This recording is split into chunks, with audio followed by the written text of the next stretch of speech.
Welcome, everybody, to week two of the league. This is your commissioner speaking.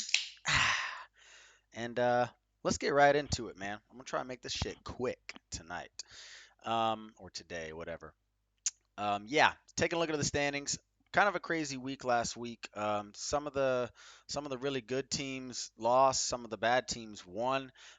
Some pretty big upsets. And oh, sorry. Cheers. Ooh, that's cold.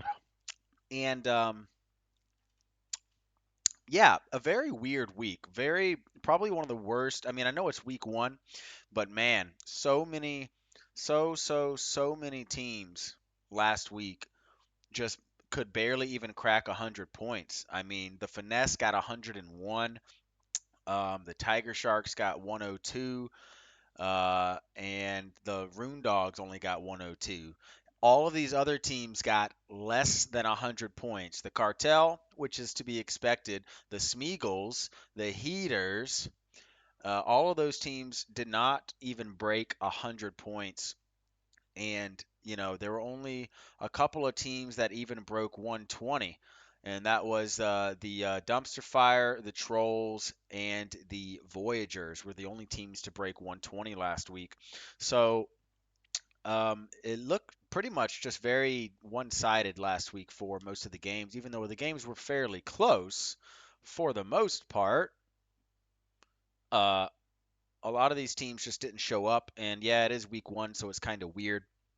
Um, but yeah, so I think things will start to level out here in week two. There are a shitload of injuries already. Everyone's been having to, drop guys, pick up some other guys. A lot of guys are out this week just from week one. So it's kind of already like guys maybe digging into their taxi squads already. Their rookie's going to have to be starting, especially with the extra flex spot. So it's getting very interesting already, and this is a very, very, very important week that we have right here. Let's get into the power rankings. So, mm, got some movement here, but not at the bottom. You know who's at the bottom? It's the Miami Cartel. I mean, they could only put up 60 fucking points last week. Looked like dog shit.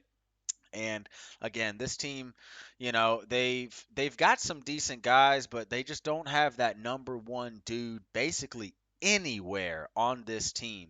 So again, I think they're gonna have to either have some of their rookies step up and do the damn thing. Maybe Rasheed Rice can come up from the taxi squad there, or who knows, but maybe they're gonna have to make some trades this year, or maybe they're just in it for the long haul um, to try and get this team up to speed at a slower pace. Maybe they're just gonna build it slowly to try and build a juggernaut later on down the road. But right now, Cartel, yeah, this team is bad. But yeah, coming in at number 11. Dropped a few spots was the Hickory Grove Heaters. Couldn't even crack 100. They only put up 89 points last week. Again, it's very strange. This team should be putting up more points, but again, week one was fucking weird. Um, and their starting quarterback is still out for the next few weeks. I think the first 4 weeks at least. So maybe they can get some other stuff going here, and they're going to try and get a bounce back game this week, and we'll have more on that in a little bit. But right now, they're at number 11. They got to score more points. Coming in at number 10, the team that they'll be facing, the Tampa Bay Tiger Sharks. Yeah, they were able to put up some points last week. Barely getting over 100. Um, But the good news is they get to play the Heaters this week. So maybe it'll be another close game for them. They did lose, so they would like to get a win, obviously, this week against the Heaters and try and gain some ground back in that South Division. But right now, the Tiger Sharks got to score more points, and we'll see where they fall. Coming in at number 9, a little bit of a surprise, the Philadelphia Smeagol's got off to a very slow start this season. Just not looking themselves. They only put up 93 last week in a loss, and they got dunked on. They had 138 points put on them last week. And yeah, Smeagol's off to a rough start already. And it's not getting any easier as they have a very tough matchup this week. So they're going to need to pull something out of their ass because this is very, very important. Again, we'll get into more of that in a little bit. Coming in at number 8, rising a little bit. Upset of the week, the Washington Wise Guys taking down the reigning defending champs, and doing so in very, very close game. Only won by 4, but hey, a win is a win. They took down the reigning defending champs, and they're moving up the ranks already. They're 1-0, only put up 105 points, but hey, that's like some Joe shit right there. All right, barely cracking 100, but still getting a win, just dragging the other team down. Maybe that's what this team has to do this year to stay relevant. Right now, they have moved up the power rankings. That's nice to see. They were in the bottom fucking all last year, so it's nice to see them at least in the top 10. Coming in at number 7, dropping a little bit, are the SC Titans Elite. Took a pretty bad loss last week. They only put up 108 points, which is pretty decent considering what the fuck last week was, but the other team put up 131 on them. The Joe Magic didn't work, and they did take the L last week. And they have a very important game. I mean, all the games this week are very important because now you got the Titans lead and the Wise Guys facing off. And if the Wise Guys can take a win, they're gonna be 2-0 in the West, which is fucking huge, especially against division rivals. So it's very, very big, and the Titans lead are gonna be looking to get that win back from week 1. Coming in at number 6, you got the Charleston Trolls, and I do apologize. Last week I noticed I didn't change it from Trenum on the power rankings, but it has been fixed. But yeah, the Charleston Trolls coming in at number 6, putting up a hell of a lot of points last week. They put up 125, which was, I think, was that second best? No, third best in the league last week. Third most points at 125. Very solid, off to a great start. And yeah, they're looking good right now. I mean, they're already up by a fuckload already off of I think only 2 players. They got 48 points in the first half, so that is insane right now. Trolls off to a monstrous start, and they're looking to take another win against another South rival. But coming in at number 5, we've got the Long Island Rune Dogs kind of flying under the radar. They got the win last week, 102 points, but they played the Cartel, right? The Cartel only put up 60 fucking points. So they outscored the other team by 40, and they only scored 102. So, their point differential right now is one of the, if not the best in the league. However, the points for is something to be desired. So they haven't really moved much on the power rankings. I got to see more from them. Got to see more from King Henry to be able to move them up. So right now they're staying here down at number 5. They do face off against the Smeagol's this week.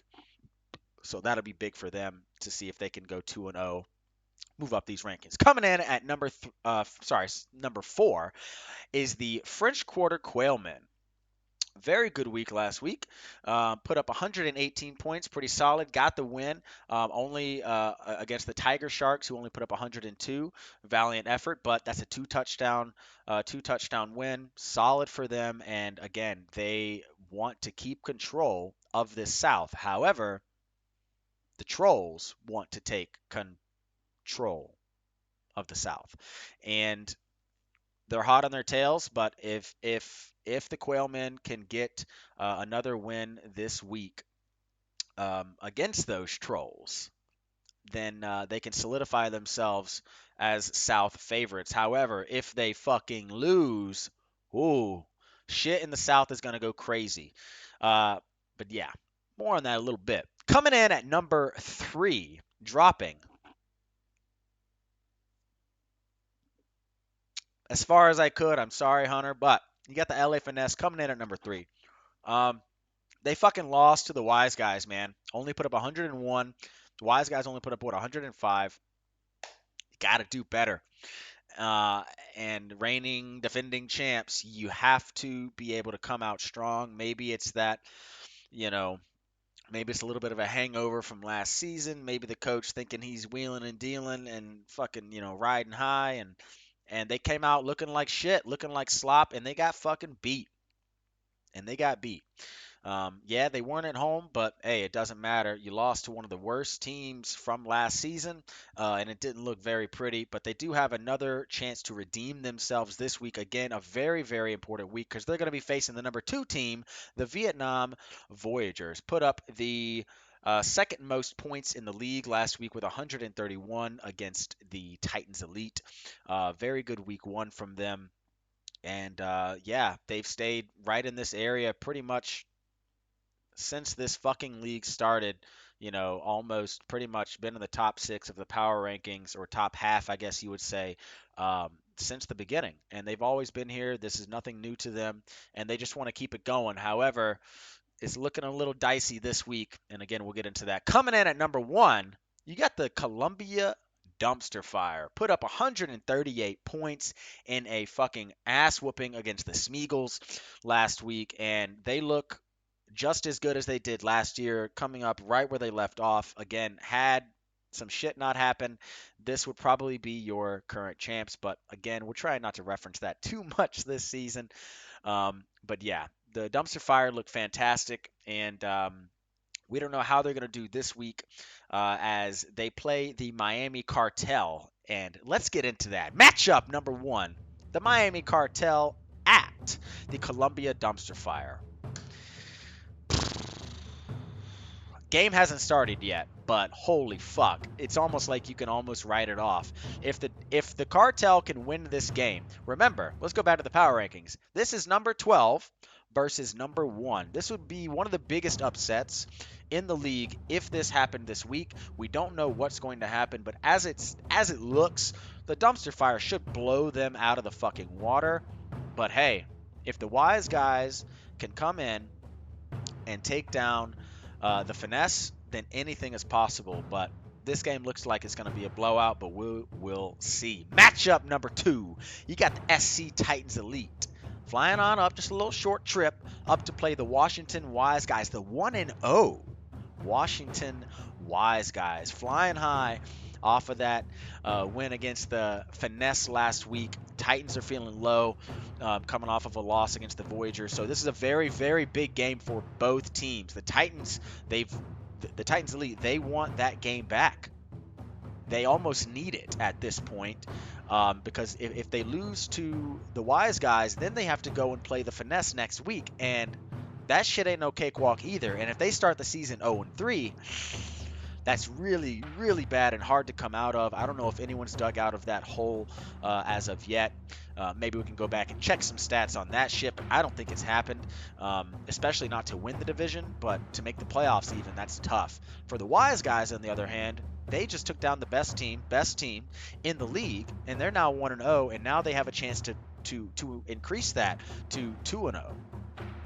Before they go and play the Voyagers next week. And the Voyagers have a tough game this week, which they very well may lose. So the Wise Guys have a decent chance to start the year 3-0, because this game looks very, very close. The Titans Elite are up 5-0 right now at the end of the first quarter. They got a field goal and a safety. Wise Guys, again, they're just kind of dragging them down. They're kind of playing Joe ball right now, and Joe is playing Joe ball as well. So this looks like it's going to be a low-scoring affair, and I guess whoever has the ball not last is going to win. I think it's going to be a pick 6 that's going to win it in this one, but we'll see. We'll keep tuning in. Right now, it's just a defensive slugfest, and we'll keep on coming back. Matchup number 3, you got the Charleston Trolls 1-0 at the 1-0 French Quarter Quailmen. To me, this could have been game of the week.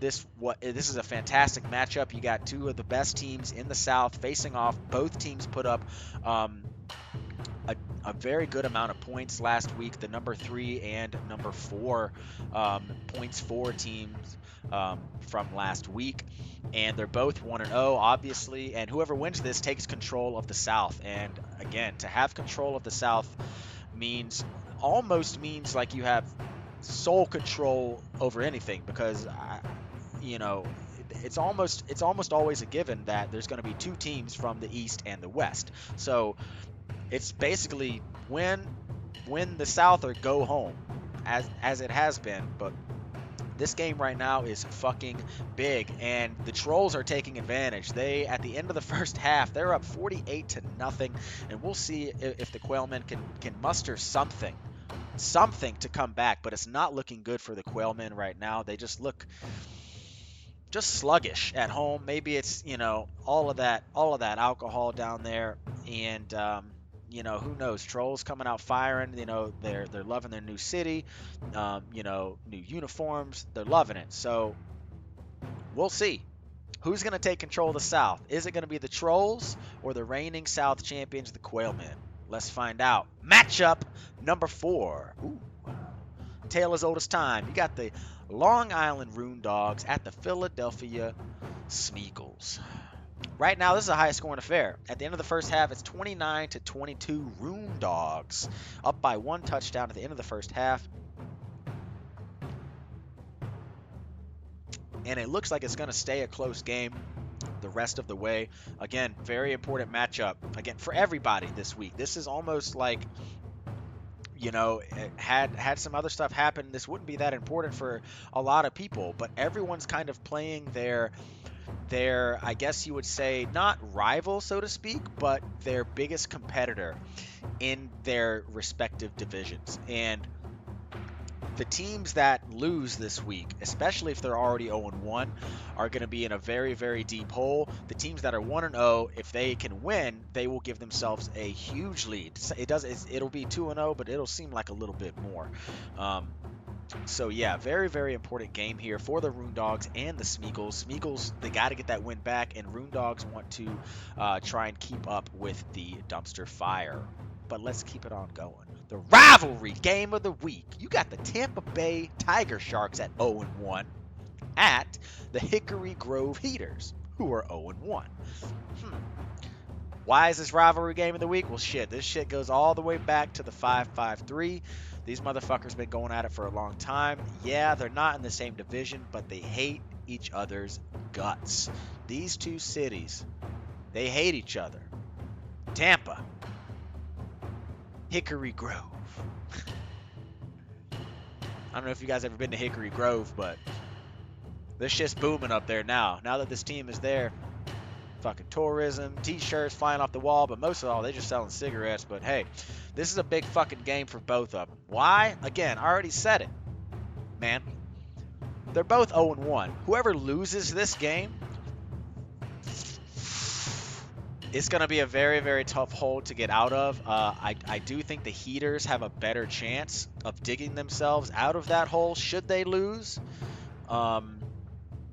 So I think this game is bigger for the Tiger Sharks because they took a tough loss last week, and for them to get the win back would be very, very big. And it's going to come down to the wire. And what the fuck am I talking about? They are in the same division. I keep thinking the goddamn Heaters are in the East still. Sorry. Yeah, they're in the same division. Anyways, let's get on to the game of the week. Jesus. Game of the week. You got the 1-0 Vietnam Voyagers still on the road, but they're still in California. They were just in Santa Clara, so they stayed. They didn't want to fly across the pond. They're staying and just flying on down to LA to take on the 0-1 LA Finesse. Very, very big fucking game. I can see why this was called the game of the week and not the Trolls and Quailmen because, well, for one of them is the reigning champs, and they're 0-1 versus another team that's been a perennial contender since forever, and they're 1-0. And right now, the Voyagers are up 39-0 at the end of the first half. However, it looks like they blew their load a little bit early, and they left some points on the table. They could have had more. Um, it looks like the Finesse are kind of, I've heard some talk that the coach is in there giving him a heartfelt speech as we speak right now. So it looks like the Finesse are going to come out just ready to just drop bombs in the second half, and we'll see what happens. Very important game for both squads. If the Voyagers can win, they'll be 2-0 in the West, which is huge. And then they play the Wise Guys next week again, who did get the upset against these Finesse. However, maybe they're going to regress to the mean, so they might be able to start out 3-0 if they get the win here. But if they lose, stuff is going to be tough, because then it just gives the Finesse that game back. If the Finesse lose, I don't think they care that much. I mean, obviously you want to win every game, but if any team's going to start 0-2 and still make the playoffs, it's probably going to be the Finesse. And but they don't want to take any chances. They want to go ahead and get that win right back to square one, going into week 3 against the Titans Elite. So the Finesse here, they're not taking this game lightly. However, they can. If they really wanted to, they probably could and be fine. But we're going to see what's going to happen later on tonight or today for you guys. On to the predictions. So I went 5-1 last week. Thanks a fucking lot, E-Man.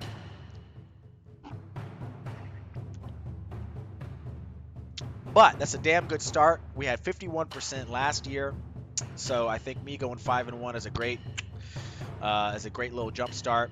This week, Tebow made the picks. Tebow and his boys, assistant coaches, made the picks. Had some upsets from the young one, but Coach Nix had these picks, and he has the dumpster fire over the Cartel. Of course, he's got his own Wise Guys over the Titans Elite. Of course, you can't pick against yourself. He's got the Trolls over the Quailmen, and that was a good pick because before that game started, it looked neck and neck, and now that looks like a very, very solid pick. He's got the Smeagol's over the Rune Dogs, which right now is not looking too hot, but again, that game is very close, so we'll see. He's got the Heaters over the Tiger Sharks in the rivalry game of the week, and that game right now is, again, it is 5-13 Tiger Sharks, so it's only 8 points. It does look like the Heaters should be able to pull away with the win there, so we'll see on that one. And the game of the week, he does have the Finesse beating the Voyagers in a historic comeback. They're down 39-0. He's got the Finesse coming back in this one and taking the dub and getting back to 1-1. And yeah, it's going to be a good fucking week. But let's get on to golf. Ooh, week 1 golf. Here we are. So Dan won last year, guys. I don't know if you remember that shit. Dan did win golf last year. So Dan is the current champ. And it just so happens that he's picking up right where he left off with a fucking, what is that? Triple birdie? Albatross? On hole number 1. Insane production from Dan. He's got the green jacket on, and he's still playing fucking fantastic out there. He's 3 under through hole number 1. Hunter at 2 under. Got a 3-way tie for 3rd. Germ, Graydon, and Rico at 1 under. We got a 4-way tie for 6th. E-Man, Tebow, P-Man, and Mandy just taking the hole off. They didn't really give a shit. I think they were on the side drinking some brewskis, just chilling, talking shit. And then Matt, Joe, and Sam coming in at 1, 2, and 3 over, respectively. Sam starting out 3 over already. It's not looking good. But again, golf is not about if you can score the most points every week. It does help, obviously, but it's about picking the right guys. Are you maximizing your potential on your team? If you are, then you should be able to at least strike even. At least. But if you're leaving a lot of points on the bench, then you're going to get some bogeys, So, yeah. Those are the golf standings from week 1. And I don't know, Dan, whenever the hell you're back in South Carolina or whatever, maybe you can get that Stein from Tebow. He probably forgot it this year, even though everyone went to his fucking house. But, yeah, Dan is the current champ, and he's staying there right now, it looks like. But that's about it, guys. Thank you so much. Again, I tried to make this one quick. Fuck me, it's still 25 minutes, whatever. Cheers, guys. Again, off to a great start already, and it looks like, oh, we got some coming in. It looks like, oh, yep, the Hickory Grove Heaters have dropped Younghoe Koo again for the 19th fucking time, and they have picked up rookie Jake Moody, who was drafted Mr. Irrelevant this year. And yeah, they have picked up the rookie Jake Moody, so we'll see what happens there. That's an interesting pickup. That may curtail the point spread against the Tiger Sharks. It does actually look like it did a little bit. It changed the point spread from, I think, about, it looks like the Heaters actually lost 4 points on the projection score for that, but whatever. Cheers, guys, and good luck, and good luck.